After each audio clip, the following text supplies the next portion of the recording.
মিনিটে মিনিটে বাড়ছে মৃত্যুর সংখ্যা। কাদামাটির স্তূপ থেকে উঠে আসছে মরদেহ, পাশেই স্বজনদের অসহায় আর্তনাদ।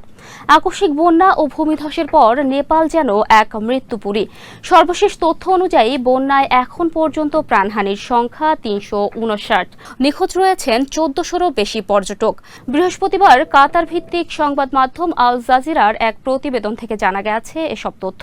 নেপালি সংবাদ মাধ্যম কাঠমান্ডু পোস্টের প্রতিবেদনে বলা হয়েছে, পুলিশের সর্বশেষ হিসেব অনুযায়ী বন্যা শুরু হওয়ার পর থেকে বৃহস্পতিবার বিকেল ৫টা পর্যন্ত ৮টি জেলা থেকে মোট ৩৫৯টি মরদেহ উদ্ধার করা হয়েছে।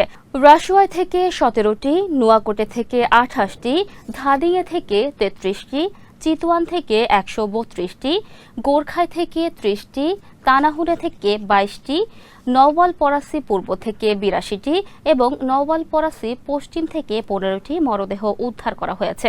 অন্যদিকে নেপালে দ্বিতীয় দফায় আরেকটি বন্যার আঘাত আসতে পারে বলে জানিয়েছে দেশটির আবহাওয়া অধিদপ্তর। নেপাল চীন সীমান্তে উজানে আটকে থাকা ব্লকেজের কারণে এই দ্বিতীয় দফায় বন্যার আশঙ্কা তৈরি হয়েছে। আবহাওয়াবিদদের মতে বিপদ এখনও পুরোপুরি কাটেনি।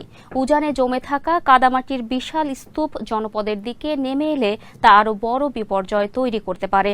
সোয়ান প্রপার্টিজ লিমিটেড তৈরি করছে নিরাপদ, স্বাচ্ছন্দ্যময় এক নতুন ঠিকানা। সোয়ান গ্রুপের একটি পণ্য।